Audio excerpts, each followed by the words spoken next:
Vision Radio.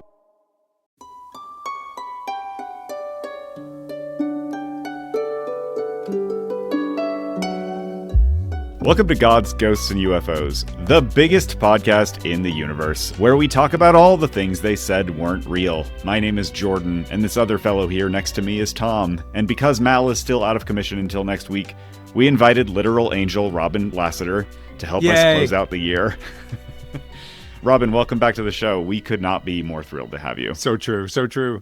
Thank you so much. I can truly feel myself blushing with you saying that. Thank you so much. Really nice to be with the two of you. I'm glad you told us because the resolution isn't good enough on my screen to notice without you telling me, so I'm glad to know. We'll do a color correction. We'll fix it in post. Great. Perfect.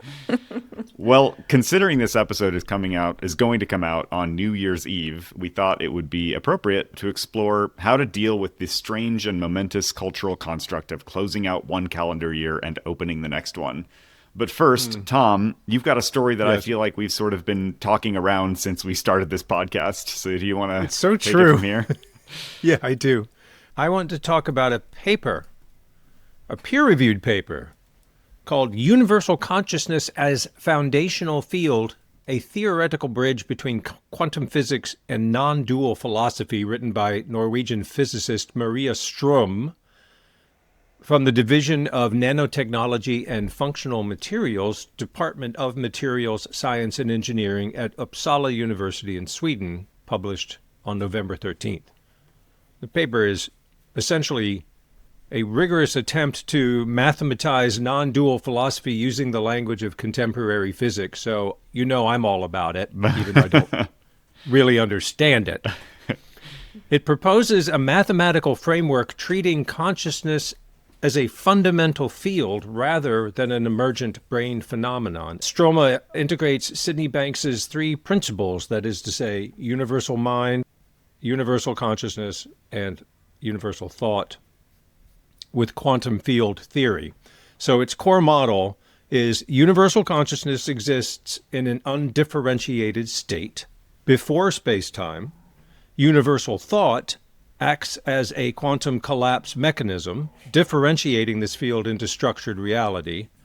Space-time and individual consciousness emerge as localized excitations of this fundamental field. Personal thought shapes subjective experience within each individual awareness. So she's exploring mechanisms like symmetry breaking, like phase transitions in cosmology, quantum fluctuations, and self-reflection and projection, which echoes Wheeler's participatory universe. The framework aligns with consciousness-first models from physicists like Bohm, Schrödinger, and Penrose with the mathematical formalism of quantum field theory. It suggests individual consciousness is ultimately non-separate from universal consciousness, which is what we call non-duality. And what appears as separation is shaped by personal thought, that is to say, the localized excitations of the universal consciousness field. The paper proposes testable predictions. This is what I love about it. It proposes testable predictions involving quantum field interactions, neural coherence patterns, and potential cosmological signatures in the CMB, or cosmic microwave background. And this is actually a central tenet to this paper. The CMB is remarkably uniform across the entire observable universe. It has the same temperature to within 1 part in 100,000, which is what you would expect from a hot, dense, early universe. However, there are small anomalies, irregularities in temperature distribution. And what the paper predicts is that if universal thought was the collapse mechanism, or is the collapse mechanism differentiating universal consciousness into structured reality, it might have left detectable patterns in the CMB, or cosmic microwave background. Specifically, hemispheric asymmetries, cold spots, and large-scale alignments, non-random orientation. So the hypothesis of the paper is these anomalies might reflect, quote, the organizing influence of consciousness rather than purely random quantum fluctuations. There's precedence for this in Scripture. And one of the reasons I knew that I loved Robin Lassiter before I met Robin Lassiter is when I went to her homepage, and at the very bottom, I think, of her page was 3 words, "Thou art that." And she's referring to chapter 6 of the Chandogya Upanishad, in which is a dialogue between the great sage Uddalaka Aruni and his son Svetaketu, who had just returned from years of Vedic study. And Uddalaka is, well, I know you went to school, but he says, did you ask for that teaching by which the unhearable becomes heard, the unthinkable becomes thought, the unknowable becomes known? And his son goes, no, I was too busy partying, or whatever it would have been in, the 9th century BCE. So Uddalaka uses multiple examples to reveal the underlying reality of Brahman, which is the all. He uses the clay analogy. He says all clay objects, plates, pots, water vessels, are just modifications of clay. If you know clay, you know all clay things. The forms are merely names. Clay is the reality. He asks Svetaketu to dissolve salt in water, and then asks him to retrieve the salt, which he can't. And he says, you don't see it, but it's there in every part. The invisible essence pervade the whole. And Uddalaka keeps talking about the subtle essence. And then he says, from the tiny banyan seed comes an enormous tree. And that subtle essence, which you cannot see, that is the reality from which this great tree arises. And every time he gives one of these lessons, he tells his son, thou art that. So, there's another analog in the Abrahamic religions, which I don't think people think about a lot, but I have noticed that all of the 3 Abrahamic religions are shot through with non-dual thinking, although it was historically suppressed. But if you go back to Genesis, the earth was formless and void, an undifferentiated potential, but the Spirit of God hovered over the waters. This Spirit of God later identified himself to Moses as I am that I am, which is an identification of self.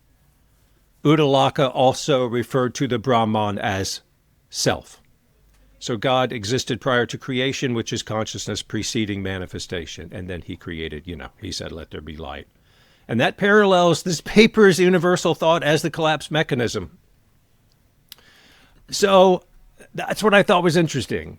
So we're going from scripture that goes back to 2nd century, 1st century BCE to a modern paper coming from a Norwegian physicist, which proposes a testable mathematical hypothesis for universal consciousness as the underlying field, as the foundational field, the ground of all being. So I thought I would just come out with a little light reading and a brief little happy discussion here with you guys. But I actually am really excited to hear what you have to say. Well, I want to let Robin go first. A little Christmas gift. Yeah, thank you. I love it. Wow. I received that as just sort of a washing over me. I don't know what the science means. I don't know, Me neither. And at the same time, feeling very comfortable in the truth feeling in my body of all of that. It sounds like a description of Tibetan Buddhism. It sounds like a description of You bet. these deep lineages that have practiced and explored these areas throughout our human history. And it's great that people are discovering it from the scientific and mathematic side and bridging that, which we probably really need in modernity. And I'm so happy and comfortable that I'm on the side where I'm trying to discover it through experience itself. But it all rings perfectly true to me. It makes the most sense that consciousness is foundational, that some sort of heart-mind is some timeless, formless, spaceless, unifying field exists that then this is all manifest from. And then the really interesting part is what is our relationship to that? What is my mind, little Robin, in this personality and perspective and body and experience, how does that relate to the all that is, to that unifying field? And that relationship is central to my life right now and becoming more and more exciting. So yeah, I love it. Thank you. It feels like a beautiful mirror to what my experience has been. The thing that I kept thinking over and over while you were sort of outlining this theory and the work of this physicist is that everything always seems to go in circles, and we go out and we come back, but we're changed. I'm thinking about how, I mean, this is certainly not exclusive to Christianity, but when Christ said, like, you have to become as a little child, it's the same idea of, like, you went out, now come back. And that we went out, like, sort of post-enlightenment. We went away from sort of mysticism. We went away from the idea of consciousness being reality. We went away from all this stuff into a sort of what I like to call the billiard ball universe, or the dead cosmology of materialism, strict materialism, where it's all just physical objects and dust, and that's it, and that's all we are, and that's all anything is, and consciousness is a phantom, sort of a bug in the programming of our biological hardware. And, you know, we went all the way out to this place where the universe seemed to die for a while, and you can still talk to any number of scientists and notable people and new atheists and all these people who very strongly still believe that. But it does seem like the trajectory of our culture, of Western society, is coming back again. And we can kind of see, it's like, well, now we know all this stuff about our physical material universe that we do live in and inhabit. And we're starting to come around to the idea that the substrate of our physical reality might actually be, as it turns out, divine in some way. And maybe the things that are extremely religious that we made fun of for being superstitious ancestors were right all along. They may not have known the mathematical equations for physics that we know, but like that doesn't mean that they didn't know what reality was. It's such a powerful thing. Last thing I want to say is that I kind of chuckled when you said it, but that the idea that the cosmic microwave background would be sort of just another cryptic text. Like people have been trying to decode any number of sacred texts, the Dead Sea like Scrolls. we could just like look at the cosmic background and be like, where's the pattern that will show me the truth? I love it. I'm like, sure, really why good. not? Why wouldn't there be? I think we in the West, whatever can be termed sort of Western culture, have traditionally sort of not, I mean, Heraclitus got close and a couple of people, got close, but it's not sort of as founded or rooted in non-dual thinking as those from the East, the Taoists to the Buddhists to the Hindus. Although I will say, like I said, there is traceable and very real history of suppressed non-dual thinking in all three Abrahamic religions. And anyone who's heard me talk for more than about 17 minutes hears me quote the apocryphal Gospel of Thomas, in which Jesus is straight up non-dual and makes no bones about it. The thing that strikes me the most about this is how giddy I feel to live in a time where the two philosophical, if one can think of, mathematics and physics as a philosophy in the sort of the old sense of the word, the sort of love of knowledge, when these two philosophies meet, that they come all the way around. And it's not really catching up. It's more, what do we say? Conciliation. We've got it. Robin gets it, and we all do if we pay attention, from the experiential side. And the philosophers or the religious people get it from, the Upanishads or Genesis. It's pretty plain. And then physicists are like, the mathematical model. I mean, you should see the little sort of Greek symbols for universal consciousness, and the universal thought, which collapses. They all have their little symbol. And I'm like, that'd be a good tattoo, But I just feel giddy that we're sort of there. We're there where we're like, the stuff that we talk about, which used to be treated, as I say, as a ticketed ride, as some sort of sideshow of entertainment, the subtle world, the unseen world, is in fact completely real. And now we're able to discuss it like rational adults who just have incorporated it into our reality as it should have been all along. So anyway, I was just love sharing that with you guys.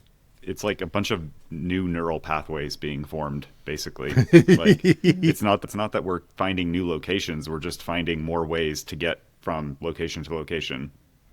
Yeah, it feels extraordinary to be witness to and part of a time where we're what I call like healing the split, the split between the sacred interior and subjective experience and modernity and materialism, and watching that come together, which is a journey towards non-duality, and being part of that in the West and witnessing it is extraordinary. It's so much fun. It's the best time and it's the best conversations. And also, yes, my lens and my journey with it is experiential, which I really, really love. And I'm so, like I said, I'm so glad other people, there's so many different paths up the mountain, and the direct experience of it is extraordinary because you can give anyone the pointers to look for it, and we can experience it for ourselves. It's not based on belief, and it's not based on dogma or anything like that. It's truly an experience that we can have. And then once someone has that experience, it's in the bones. There's no taking it away, and there's no doubt. And it doesn't even have to be, it's not against something. It's not like, now I'm right and you're wrong or anything like that. Yeah. It's just continually more and more inclusion. And it's beautiful. That's what Go the ahead. Greeks called gnosis, that knowing. Gnosising, as I like to say. Tom's muted, so we can't hear his dogs, but he's laughing. He's I don't want my dogs to. I was going to say the great reconciliation before us is the Kabbalian's principle of polarity is that opposites are identical in nature but different in degree. And so in this sense, the apparent opposites that we can reconcile are the objective and the subjective, the Atman and the Brahman, the individual and the universal. And it's like, if you subscribe to non-duality, you don't deny your own individuality as a personal excitation of the field, as the observer, the witness, the one who's experiencing. That's vitally important. I keep thinking about Nick Cook that we interviewed the other day, who wrote for Jane's Weekly, and then all of a sudden is getting into 0 point energy and all this stuff, and like it made a bit of a lateral career move, as they say. And he was talking about simulation theory, which I thought was just a kind of a non-dualism kind of dressed up in a new outfit, but functionally everything he was talking about was really resonant with all the stuff that we've just been talking about. Can I share with you guys an analogy that I came up with just a couple of days ago?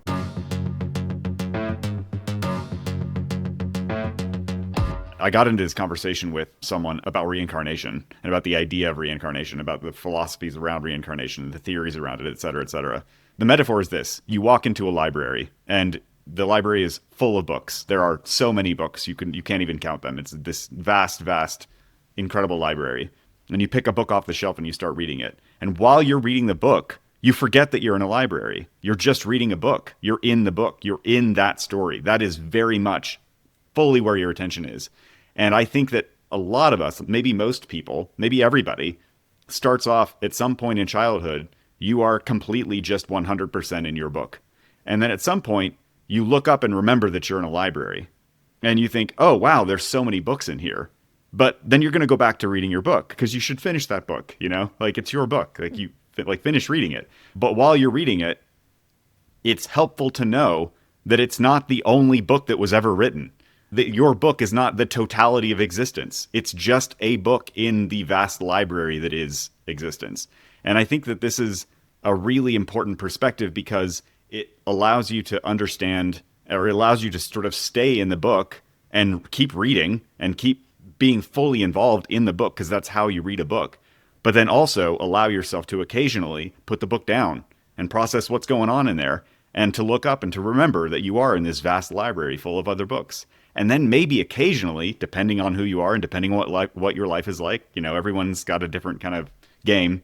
But maybe occasionally you walk over to another shelf and you pick another book off a shelf and you look at a couple of pages before you go back to reading the book that is your life. And it's really easy to get lost too, because another thing that I can think can happen to people is that they'll set the book down and they start wandering around the library and they forget that they were reading the book to begin with. And then it's like going crazy. It's like maybe that's what a psychotic break is. You forget how to get back into your own life. And I think that that's a real danger for people who make this stuff their study too, because it's incomprehensibly vast. Like our brains aren't really calibrated to handle the whole library. They're really built for one book at a time. Anyway. I love that. I love that too. Yeah, it's great. It speaks to what I think in the West is two ways. I can see sort of a mirror happening. And one of them is the sort of bias towards ascension, towards, the only goal is to realize that there are a million books in the library, or the only goal is to realize Sure. that there's a library. What's outside the library? What's holding the library? What, just get farther Yeah. and farther away Yeah. from human experience. And because of that bias, and for many, many reasons, I think we forget we have bodies. We forget we have, that this is a incarnation itself, and this particular book, this lens, is incredibly important. And the experience itself of divinity. And so we can either get lost in the book completely and forget there are other books at all, which may serve a great purpose. We've all done that, I'm sure, for the thousands and thousands of lifetimes, and then conversely get lost in the idea that it's just a story, quote unquote, or just a book, when in fact it's vitally important. It feels that the interplay between those two things is really a sweet spot that we can explore, having knowledge of the library and of the book. Yeah. There's so much to respond to that, but the first thing for me is acquiring a new term of ascension bias, which is the greatest Fantastic. thing. Yeah. And really encapsulates something it would have taken me several paragraphs to describe, which is Yes. this sort of like hatred of the world, or please take me off the wheel of samsara and release me from the cycle of birth and death. And, I understand, especially hundreds of years ago, it was hard. It was hard being a living thing. Yeah. And it still is hard being a living thing. But, generally speaking, we don't walk from village to village and see corpses on the side of the road like people used to every day. Things I feel are much, pretty much grateful for easier that. now. I'm serious. I'm so we don't grateful. know what we're, Honestly, hard. at least once a week, I feel viscerally grateful for indoor plumbing. We're in a pretty good spot, Serious. but still, We're in it a is. really It's good still spot, hard. and it can It's be, still hard. and it can be a lot better. But yeah, anyway, so I don't even. I'll just say ascension bias. I'm just going to put that in my little. So it's a fantastic just handle. love it. Just love it. Like Yeah. a whole Yeah. category. Like, that's amazing. Yeah, I really need to find out who I heard that from so that I can give them proper credit. 'cause Proper I didn't attribution. come up with it, but yeah. Yeah, we'll put it in the show so notes much if you of- find out early enough. I will. So much of the traditional ideas of what it is to be righteous or holy or divine is sort of abhorrent. It is against humanity. The Virgin Mary gave birth to a child. No. This stuff where you're not human. You have unhuman characteristics in order to be, and that is somehow, that moves you closer to divinity. And I reject it. There's some beautiful art that's been made and blah, blah, blah, and I understand. But because I was a professional musician for a while, and, we sold physical copies of our albums but then when the digital age came and everything was infinitely reproducible, its value went down to zero. It had no inherent value at all because you could just reproduce it forever. And I'm seeing sort of that same mechanism being put into place with respect to individual human beings who are more and more and more and more undervalued, at least by the corporatist ownership class. And we must reject that. So to say that, our existence is itself an aspect of the divine is the kind of reorientation that and you don't have to subscribe to any particular Godhead. It's just more like, listen, let's wake up to who we are as opposed to who we've been told we are. Well, as in all things, there's a balance that you need to strike. You have to understand that we are more than just our physical bodies, but you have to also accept that our physical bodies are very vital for the experience of life. And there's a lot of ascension bias in a lot of different religious traditions. It's a very, very core part of earlier Christianity. And I would say that in my own faith tradition, bodies are really important, like really, really, really important. A big part of the sort of cosmology of Mormonism is this idea that one of the main reasons that we're here is to have a body and feel what that's like and fully integrate with our bodies, like that we have the spirit and the body and that they need to become fully one together, and that it's really hard and that you do a really bad job. And the reason ascension biases happen is because people have these ideals of the way they think things should be, or the way they think they should be, the desires they should have or shouldn't have, et cetera, et cetera. And it's really frustrating to have a body that just wants what it wants and does what it does and gets diseases. And, and you just feel, you feel so powerless in this sort of, this vessel. And especially when you have this mind that wants to go all over the universe. And so naturally, it makes sense that you would sort of like overcorrect, basically. But to find that balance is like the point. It's like, no, yeah, you are this infinite mind, but then you're also an animal. And how do you do those two things? How do you be those two things fully together? And we're going to do a bad job, but that's part of it, I love all of this so much. It's so deeply my jam, you guys. Like, it's just the best. These are the conversations I want to have. And as you're both talking about it, if you'll indulge me briefly, I've been having this thought about what we're talking about over the span of long time. We have a memory that goes back a few thousand years, really, where we have, and not much before that, but what seemed to happen was patriarchy, right? That we moved from getting power from the earth to having power over the earth and power over nature. And when that split happened, we became solar and we became monotheistic for the most part. And for a really long time, in my experience and in my work, that felt like a mistake. That felt like, oh, something broke. And I still think that holds. But what I also think is that there's a developmental and evolutionary process where we need to individuate.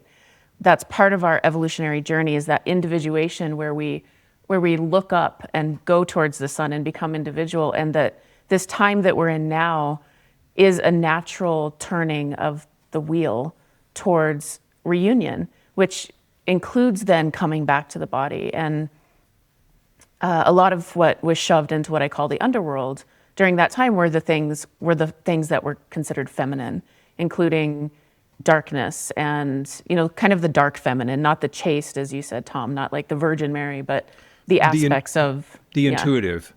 Yeah, the intuitive, the mystery, death, all of these things that we wanted to ascend away from. And now, having done that, we've amassed this great body of intellectual work. And like, our coffers are full with it. We have all of this information and all of this technology. And it's not valueless. It's like not even close to valueless. It's not at all. It's a great treasure. Yeah. It is. And if we could take what we've gained through this individuation and this kind of solar orientation and marry it, again, the revival of the archaic, marry it with what we left behind, and with sort of love and the heart at the center, then we could use this technology for great things. And so that's where I think we are. And I think one of the parts of that process is the reunion with the body. And we don't have control, and it's deeply mysterious. And yet, what possible vast intelligence could lie in our bodies if we weren't conditioned to reject even illness as a problem?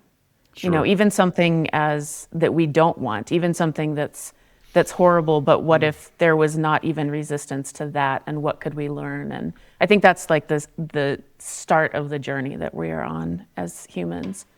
And we don't know how to do it because we haven't done it.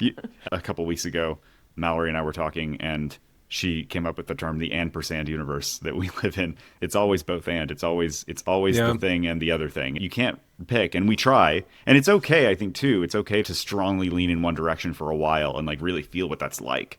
And then to strongly lean in the other direction, just maybe overcorrect and really feel what that's like. But eventually you have to understand, you have to accept that it is both.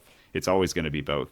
So it is intuition, and it is rational deconstructive logic. It's both things. Like, we have to be able to do really hard science where things you get into the lab and you're putting stuff under the microscope and you're doing the spreadsheets and you're crunching the data and you're pounding your head against the table because you can't figure out what this problem is, and you just go back to it again and again and again. I mean, I'm reminded of the guy who cracked some prime number problem by like essentially just doing long division for like years. He would just like fill up notebooks with long division. He just did the work. He just showed up and he just did the long division for years and years. And then he had a talk where he went in and he just like wrote this like very long number on the board and then wrote another very long number. and then like proved that what they thought was the biggest prime number wasn't actually prime because he figured out like what divided into it by hand. And everyone's just like, how did you do that? He's like, I just did the math for years. The math.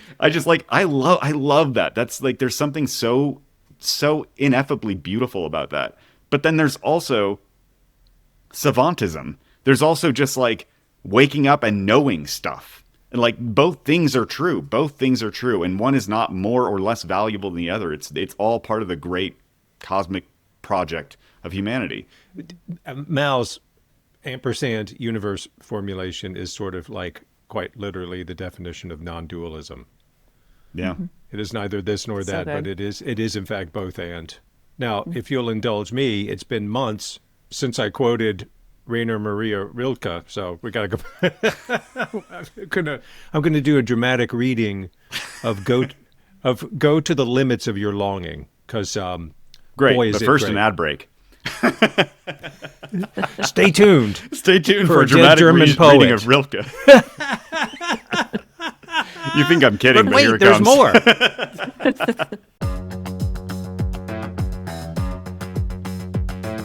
Okay. God speaks to each of us as he makes us, then walks with us silently out of the night. These are the words we dimly hear. You, sent out beyond your recall, go to the limits of your longing, embody me, flare up like a flame, and make big shadows I can move in. Let everything happen to you, beauty and terror. Just keep going. No feeling is final. Don't let yourself lose me. Nearby is the country they call life. You will know it by its seriousness. Give me your hand. Gosh, should we just cut? Should we just say, all right, all done? Yeah. The end. That's the end of the episode. Well, I love that poem. I did promise at the top that we'd talk about the end of the year, and I want to do that. Yeah. And I think that this is, I mean, there's no better time than now. But I want to throw to Robin for this, and I want to ask you, Robin, what is your relationship with this very particular season? I'm not talking about the holidays in general. I'm talking about New Year's, where it's like, all right, we are now at the end of 2025, and we are now at the beginning of 2026. How does that land for you in your life? I love the question. I realized as I was contemplating it that for the last several years, I've noticed a cycle this time of year. It's less that I sit down and say, okay, it's time to take stock, and then I'm going to make a goals list. And I did that for a long time in my life. And what I realized is that there seems to be sort of a background frequency that happens. And for me, it's very particularly between the winter solstice and the official end of the year, New Year's Eve. Right. Yeah. And there's this window of time that often to me feels like it's not a process that I feel particularly in charge of. It just seems that there's an alchemy and an integration that sort of happens during this window. And for several years, it's felt very sweet. It feels very beautiful. And it also feels like the last chance that I'll have to take a few big inhales and exhales before the cycle starts. That has felt very true to me as well, that like January 2nd, we're getting on it. It's time to go. And it's felt very much like that, not through my own desire or creation, but it feels like there's a start to the year. And I think it's a collective seeding that we have done to create that. But the solstice is very dear to me, and it has its own rhythm, and we're in it. You know, we're still in this sort of shadow of the solstice now, and it's a still point. And it feels great to be in that still point and to take a moment and to have a specific window of time. It's when the light returns. I feel that very potently this time of year.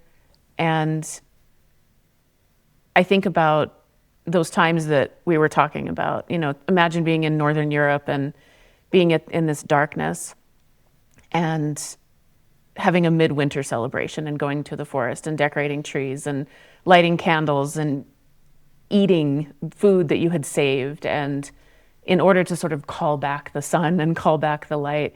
And that's what I feel this time of year is I feel grateful for the light returning and a sweet window between now and when I will get my ass in gear on January 1st. Yeah. But I'd love to hear I'd love to hear your thoughts on it. I really love that, Robin. Thank you. Yeah, this has always been a strange season for me. I have classically experienced a lot of grief in this time. I'm not sure exactly where it comes from. Like, I had written down when we were just exchanging a couple of emails about what we wanted to talk about today, I wrote down a couple of questions that I guess I was asking myself, actually. Like, what's changed in the last year? And then how did things work out differently than I may have expected? And then what did I learn? And I think that, like, what is grief but life working out differently than you expected, right? That you have expectations and they may come from anywhere and then they don't get met. And then you have grief. That's one equation I think that just works pretty consistently. And I think that for me, I find myself most keenly feeling the way things didn't go the way that I expected at this time of year. And so that's where the grief comes from. Either regret at choices that I made or didn't make, things that I wanted to get done and didn't, etc. Or things that I was expecting to happen that didn't happen. Those are sort of profound feelings for me. At the same time, there is a lot of sweetness because there's also this sort of like inevitable renewal. Like, I like this thing that you pointed out, that there's a sort of signal somewhere coming from outside that's like seems to make this time really important and charge it with some kind of energy. I think for a long time I had this idea that, like, it was resonant with me, this thing that people would say of like, oh, calendar is this, human construct. It has nothing to do with like anything real. But then it's like, well, of course it's real, because reality itself is this emergent phenomenon of our collective consciousness. So like, what could be more real than a date that everyone agrees on? like everyone agrees that there's such a thing as a year. Everyone agrees that like this is now the new year. So of course then there's going to be some charge to it. And I think that I get a lot of energy out of that. This is an opportunity, not necessarily for New Year's resolutions, which are sort of silly, or they can be fraught, but more for just like this idea of like, I'm waking up again. Like, it's a morning. It's an annual morning. And mornings are wonderful. Mornings are like, oh my gosh, I'm doing it again. Let's get up and see what this day brings. Let's get up and see what this year brings. And so this sort of a bittersweet taste for me. I too see this as a time of insularity and renewal, and almost sort of regrouping of one's self and resources. But also there's a communal aspect to it that Robin was talking about, going out and sharing resources. It made me think of a widespread indigenous practice. I am no expert here, but I do have an understanding of it, called death feasting. And I don't know what time of the year it would take place, but the idea is that it was the time of renewal, and you would just shed the stuff you no longer used, but not in a way that you necessarily threw it away. Other people might be able to use it. And there's a great deal of communal feasting that would happen where, pumpkins and bear and whatever was around that was there to eat. And it was very much a sort of an idea, like functionally old sins would be forgiven type thing, where you were shedding the old that was no longer useful and renewing yourself, but also yourself within the context of your community. And very much a context that we give to Christmas and the end of our long calendar year, where it is a time, as Dickens said, where people open their shut up hearts as by one consent. And so I love it. I love that part of it. And everything looks so bare, but the real magic is happening. This is what Emrys was talking about, how this is where the real growth is happening. The springtime is the expression of the thing that's already happening now. The light returning is already happening now. It takes a minute to gain a head of steam. This is where the real magic happens. You both landed with grief and death feasting. That's fantastic, right? And it speaks to the cycles. It speaks to the renewal. It speaks to the sun going in one direction and then stopping for 3 days and dying and then resurrecting and returning. And this thing that is so intrinsic to nature and to us inside and outside in all of these different ways that, again, has been lost.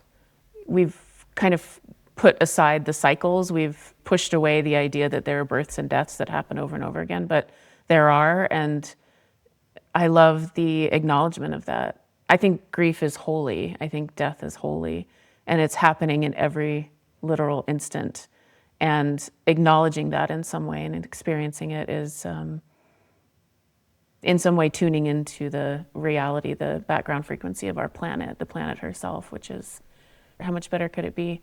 And it's hard, I think, when people don't acknowledge grief, because it makes it difficult to have space for it, during this season when we're all supposed to be happy and joyful. But bittersweet for many, many years was my favorite emotion. So I'm with you there, Jordan. Yeah. Yeah. I don't think learning is possible without grief, because you don't learn unless your expectations are broken. If you expect something and then it happens the way you expect, you learn nothing. You can't learn anything. So if I'm chaining this together appropriately, if I'm saying that these two things are connected, that broken expectations and grief go hand in hand, then that is what learning is.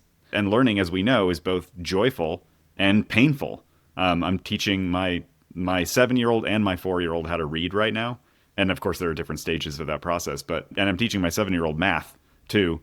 Anyway, and it's just like watching the process of him trying to figure something out, and just the torture of not understanding and getting it wrong and just not being able to grok what's actually happening. And then when it clicks, and contrast that, like the sort of anguish and frustration and whining and just wanting to do anything but this work.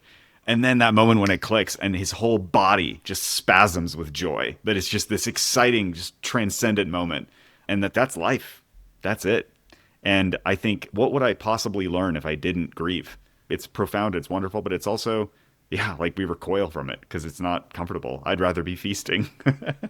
Thinking about grief as being sacred, as well as a learning opportunity, or the actual medium through which we learn, makes me think of the Buddhist practice of revering your enemies, right? The ones that are actually causing you grief and harm are the ones who are actually teaching you. Yeah. So you can go to the dentist to get your tooth fixed and it might hurt, but the dentist is not trying to hurt you and is actually helping you. Nevertheless, he is my enemy. Nevertheless, I punch him square in the jaw every time I wham! Don't do that again. I think of the Hebrew name for Satan, or the linguistic origin of the word Satan, which is STN, which means impediment, right? Obstacle, not super evil man. The thing that gets in your way, that makes you think twice, that makes you do an inventory. Why are you grieving? What is it about you that bears this grief in this way? And I have been in the position of grieving and trying desperately to avoid the inevitable insight that would come simply by sitting with that grief. Mm-hmm. And that's not a smart thing. Just by the way, I'm not recommending that as a course of action. It just doesn't actually resolve anything, because it's still there. Yeah. It'll still be there.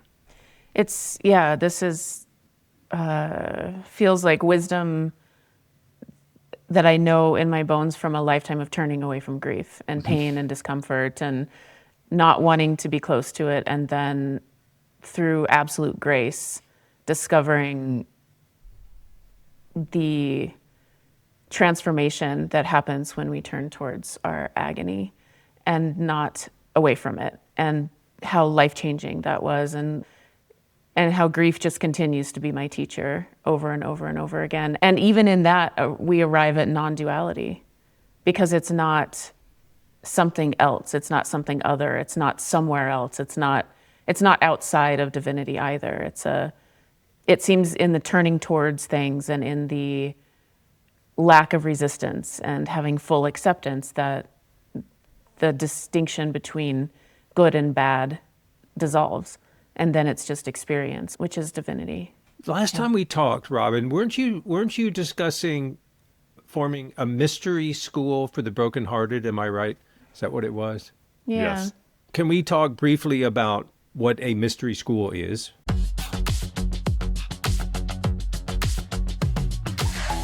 I can talk about it in as far as it's landed for me. This feels truly like something that wants to be born and that I'm saying yes to. And it's really slow and it's emerging and I'm listening.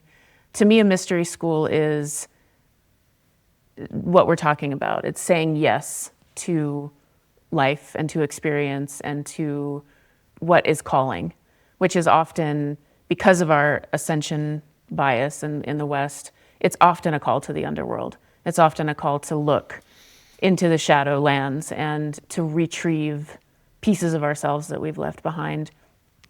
And commensurate with that, we then paradoxically find that other areas of consciousness open up. So my experience with that is like, as deep as I am willing to go, there's a natural reflection that happens where I then have experiences with other bodies or with what we would call ascension, with contact with non-human intelligence or any number of like anomalous experiences that also just exist inside of our consciousness, and humans have mechanisms to experience all of these things. And so the Mystery School for the Brokenhearted is not any different than any other human wisdom tradition or lineage. And it draws very deeply from my own Tibetan Buddhist lineage and from a lifetime of experiences.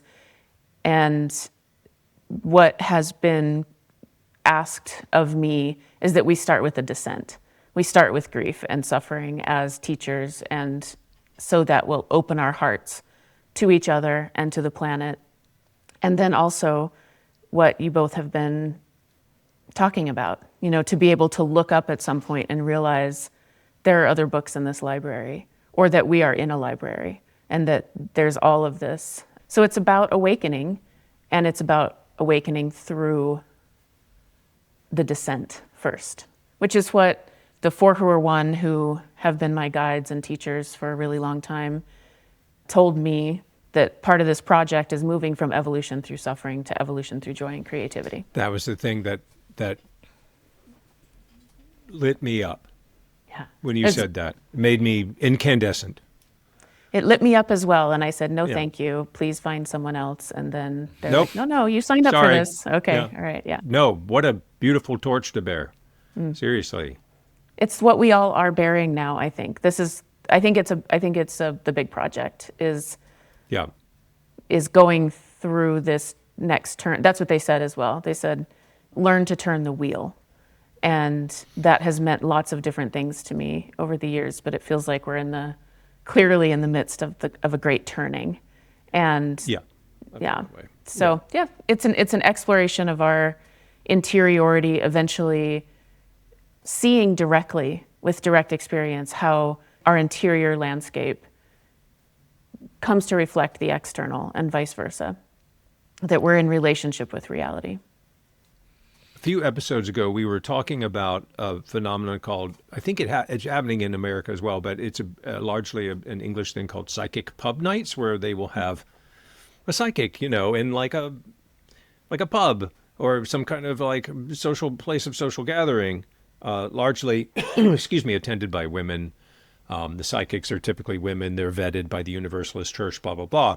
But, a lot of these people that are coming out, they come out and they spend, they pay a door of like, I don't know, 5 or 10 pounds, and they buy a drink or two, and they sit in a circle and they talk to a psychic, or the psychic says, is someone here, blah, blah, blah. A lot of these people are grieving, right? They have lost someone. And in the article that I read, it started with a young woman who had lost a child, an unborn baby, and was, weeping and was consoled by the psychic. But it was also sort of a public, not the display is the wrong word. It was sort of a communal grieving. I think of that movie Midsummer, where she's like sobbing and all the women around her are also sobbing.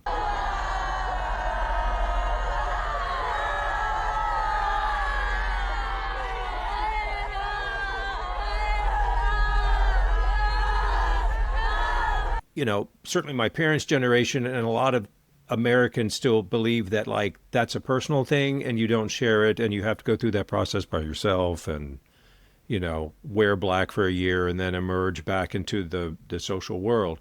But in fact, I think there can be, and should be a communal aspect even to personal grief.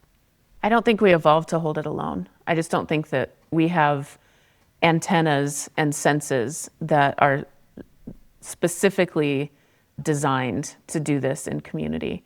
And as someone who tried as hard as I could to never come into a space where I would be vulnerable with someone else. So I did a lot of this work on my own for a really, really long time, and which is great, I think. I think that there's something to be said about that.